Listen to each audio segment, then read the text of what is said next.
You are listening to the McCarthy Project live from Minnesota, where we have been attacking life and sports since 2001.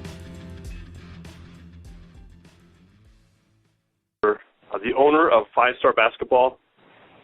He was one of the original people that started developing training techniques and training camps and instructional camps for basketball players, looking just to get better. He's worked with probably more in line who has not worked out. Just on his website, they endorse Michael Jordan, or Michael Jordan endorses 5-Star, Dick Vitale, Hugh B. Brown, Rick Pitino, and about 400, well, I shouldn't say 400, but about another 50 current NBA players have been through the camp. I am really excited to be coming to Minnesota here May 18th. We're going to be working with them. I am more excited than you know to have them come on down. How are you doing, Leigh?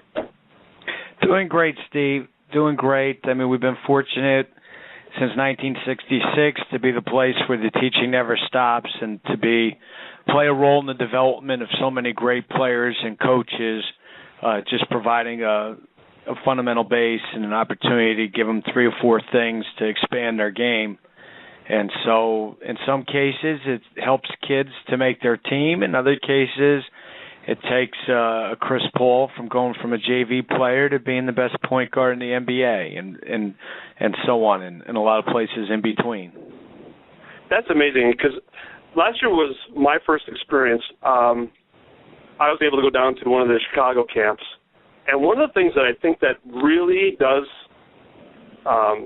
excite me about your camps is that it's cool to have the instructional piece, and it's very important, but your camps bring an attitude. It's not just about going down there and doing some X's and O's. It's about learning how to play basketball at a high level. Can you kind of give us a feel for how that works and kind of what the intentions were? The whole thing with 5-Star, it's about the next level, whether for you, the player. So our goal is to test you physically and mentally so that you can see as the player, what do you have in store, what do you have inside. And for us, the ability to be able to go and kind of test you so that you know that experience for the player and handling the adversity amongst your competitive peers and finding a way to climb past it, that's going to be what the player digs upon themselves when it's in the state tournament, whether it's making the team or in the classroom. So that's what we're trying to teach you at at 5-Star is, in essence, when you're dealing with adversity, how do you dig within yourself and how do you handle it? And if you can handle it at 5-Star, then you're going to be able to do it everywhere else that you encounter. Absolutely. And see, it was a great experience for me as a coach to go down there and hear the stories. You know, and this is something in Minnesota basketball we don't see. Out in the East Coast, it's much more prevalent, is outdoor basketball. You know, in Minnesota, we have so many, it's played in the winter and obviously can't play outside. But even in the summer, the outdoor courts there's nobody on them. Even in, I just go to places where I would think that they would just be full all day long, and they're not. Tell us about how you got started, because you used to actually have the camps outside in the heat during the summer. Well, it was a different, the game itself, and it used to be a city game. So the basketball really developed in the city, and with it, the 5-Star legacy being starting from Roy Rubin, the head varsity coach at Columbus, my father, who was his assistant. It was based on taking the city kids somewhere away from the city where they can just go and focus on their game and bond and have other experiences.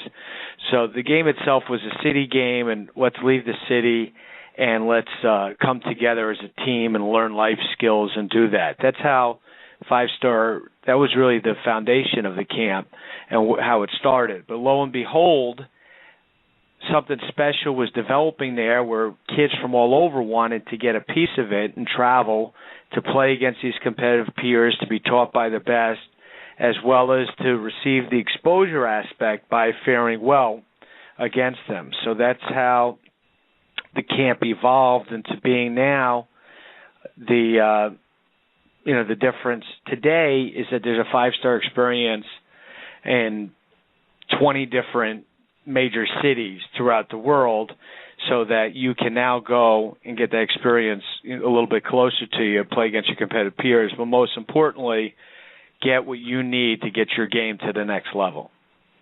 And it's funny because that isn't just a tagline for 5-star. I'm a basketball junkie by trade. Played since I was probably 7, so I'm 45 now. So for 30 years in Minnesota, and there is only one organization. I think they have like 2 organizations in the Twin Cities that actually teach this brand of basketball, and it is no joke that the majority of the kids today are not being told how to play at a high level. And it isn't something that you can go up there and say, well, you need to just do this, or you just need to do that. It's something that you have to get around the people, and you have to get around that environment. And how have you been able to maintain that environment for so long? I mean, we're talking 1966, that's 35, almost 45 years. How have you been able to maintain that environment and keep building, the organization? Well, I think it comes down to the coaching / learning development. Whenever there's always going to be an appetite for people to learn the game. Just like there's always a need for education, there's always a need for basketball education. People need to learn the game. They need to figure out what can they do to get their competitive advantage from both from a camper and a coach perspective. And so what we've been able to do is have that passed down where from the very beginning, whether it be the original staff with guys like Chuck Daly and Hubie Brown and legends of the game to down the line, Bobby Knight, Rick Pitino, John Calipari, Brad Stevens, and on and on and on, that the appetite to learn your craft has always been there at 5-star. And from the players want to come and they want to follow the legacy of the Michael Jordans and LeBron James and the Chris Pauls and the Kyrie Irvings and so on, and the John Walls. They want to follow in that legacy. So we've been fortunate, but the bottom line, to answer your question, kids are always going to want to get better, and coaches are always going to want to learn their craft, and we just provide an environment for them to do so. Fantastic. Because I'm telling you, because we just this week got the final okay for you guys to come, which I was darn near excited beyond belief. But we went to our tryouts, which is one of the organizations that my son plays in, and he mentioned 5-star in the tryout group. And I'm telling you, within 4 or 5 minutes, one of the kids was over there talking to me. He said, "You're doing 5-star? You're doing 5-star?" And I couldn't believe that literally during the tryout, when you're supposed to be focusing on the tryout, he was over there wanting to talk to me about when it was and when they were coming, when you guys were coming in, and it's just a stamp that I think is different than if you were going to a regular local camp and learning X's and O's. I think I know this might sound like a commercial, but it's way good times, and I'm looking forward to May when you guys come out. We're looking forward to it as well. Any place that we can go and teach the game and work with kids and develop some relationship with some coaches that want to learn and advance their craft, it's exciting for us as well. So we're, in the Midwest, we've got a lot of different touch points between our camps in Chicago or in Louisville or some of the things that we do in Pittsburgh. The opportunity to work with kids in Minnesota is something that we're really excited to do. I mean, we've had a sparkling of kids come through the camp, but now by people being able to experience 5-star there through this clinic in Minnesota, I think it can open the doors for more kids to get the 5-star experience on a much deeper level. All right, that is cool. I want to switch over because I really want to get your opinion, because there's one team I want to ask about, Florida Gulf Coast, moving over to the NCAA tournament. What are your thoughts?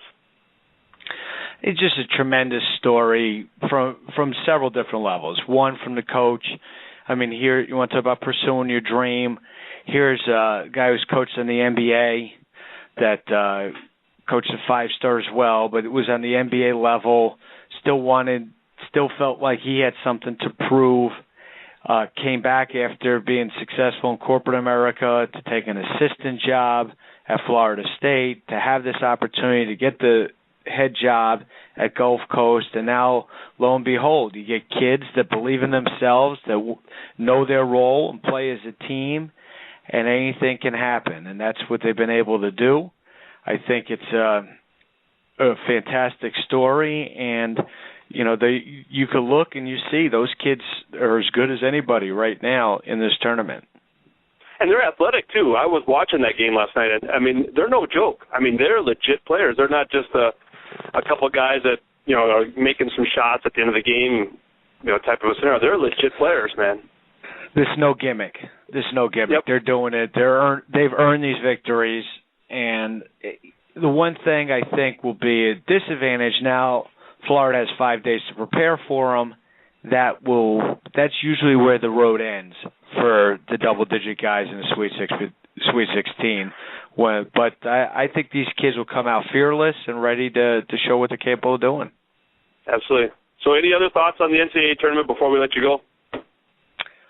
I mean, so many thoughts. I think I'll leave you with three things. One is it's amazing how a lot of the lottery-level players have come up small so far in this tournament. Guys that were projected to be top picks, if you will, the top 6 able-bodied players really have not played well. 4 of them already home, whether it be Marcus Smart, Anthony Bennett, your Otto Porter, and then you have Trey Burke and Macklemore, both who haven't played well but continue to advance.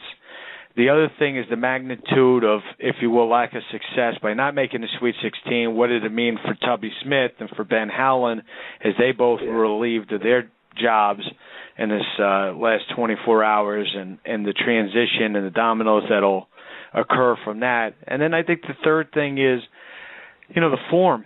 I just think that there's been a real, if you will, the whistle for the top seeds yesterday was of great benefit to Ohio State, Indiana, and even Miami. And I feel that maybe it's pressure when you're playing against Ohio State and Dayton, and it's a block charge call, it goes against you. And those are things I wish that the games would be just decided strictly on performance alone, and that the whistle would not have been a factor in it. It's funny. I would agree with you completely. But unfortunately, it seems as though even like with the NFL and all the guys that went to replay, it just takes away that intensity of the moment, because now you have to sit there and watch the refs talk for 4 minutes. I think there was a more natural solution than getting the refs involved, at that level.